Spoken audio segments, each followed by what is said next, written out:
ming afsus ko'p uchrab turibdi.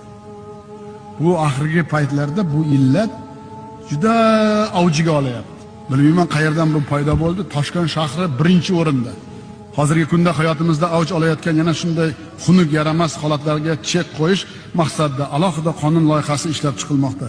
Bu qonunda ZAKS hujjatiga ega bo'lmagan shaxslarga shar'iy nikoh o'qigan har qanday mullaga agar u vallomat bo'lsa ham jinoiy jazo berish qaror qabul qilamiz. Xotin ustiga xotin olish holatlari ham ming afsus ko'p uchrab turibdi. Bu oxirgi paytlarda bu illat juda avjiga olyapti. Bilmayman qayerdan bu paydo bo'ldi. Toshkent shahri birinchi o'rinda.